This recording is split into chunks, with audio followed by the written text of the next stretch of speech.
আসসালামু আলাইকুম। তো এর আগের পার্টে আমরা শিখেছি টেবিল প্যাডিং এবং টেবিল স্পেসিং। তো এ পর্যায়ে আমরা শিখব টেবিল কল স্প্যান এবং রো স্প্যান। তো এই কল স্প্যান এবং রো স্প্যানের কাজটা কি আমরা জানি যে এর আগে পার্টে শিখেছি যে টেবিলে কলাম এবং রো রো থাকে, রো এবং কলাম এই দুইটা জিনিসই ব্যবহার হয়। তো আমরা মূলত এই দুইটা জিনিসই ব্যবহার করব, যে কলামের জন্য আমরা কল স্প্যান ব্যবহার করব এবং রোর জন্য আমরা রো স্প্যান ব্যবহার করব। এটা ব্যবহার করার জন্য আমাদেরকে কি করতে হবে, আমাদের নোটপ্যাডে যেতে হবে। যাওয়ার পর আমরা এখানে যা লিখছি তাই থাকবে আর কি। এখানে আমরা দুইটা জিনিসই লিখব।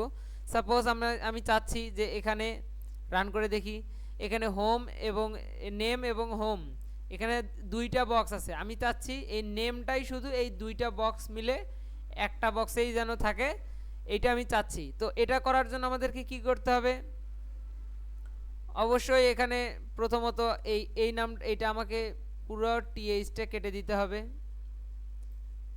দ্বিতীয়টা কেটে দিতে হবে, কেটে দিয়ে এই প্রথমেরটাতে আমাকে লিখে দিতে হবে। লেখার জন্য এখানে বলতে হবে হোম। হোম লেখার পর আমি এই টিএইচ প্রথম টিএইচটার ভিতরে লিখব call span, call span equal double quotation 2। এখন আমি রান করে দেখি, দেখতে পাচ্ছেন আমাদের এই দুইটা ঘরের জায়গাটা একটা হয়ে গেছে এবং দুইটা লেখা এই একটা ঘরের ভিতরে হয়ে গেছে। দুইটা জায়গা আর দুইটা আলাদা আলাদা পার্ট নেই, একটা পার্টেই হয়ে গেছে। তো আমি চাচ্ছি এখন এটা আমি করলাম, ঠিক আছে। এবার আমি এই আরাফ এবং নাজিম এই দুইটা লেখাটা আমি এই দুইটা লেখা এক জায়গায় করব। তো এটা লেখার জন্য আমাকে কি করতে হবে, অবশ্যই নোটপ্যাডে যেতে হবে।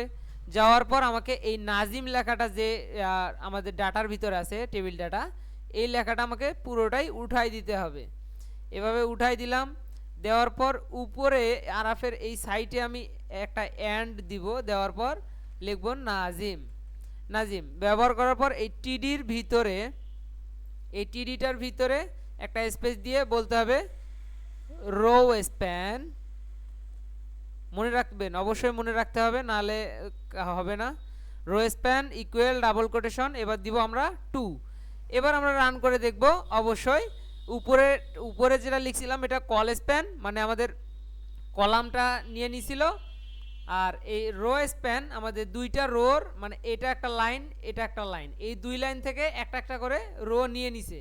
এই দুইটাকে নিয়ে নেওয়া মানে দুইটা রো থেকে যে দুইটা কলাম নিল, এই কারণেই এটাকে বলা হয় রো স্প্যান। আর এটা দুইটা কলাম, মানে এই লম্বা যেটা থাকবে সেটা তো অবশ্যই কলাম। আমরা জানি, পড়াশোনা যখন করেছি তখন অবশ্যই আমরা জানি যে লম্বা যেটা থাকে সেটা হচ্ছে আমাদের রো। তো আমরা এই রোর দুইটা রো থেকে একটাতে আমরা রূপান্তর করার জন্য আমাদেরকে বলতে হবে কল স্প্যান।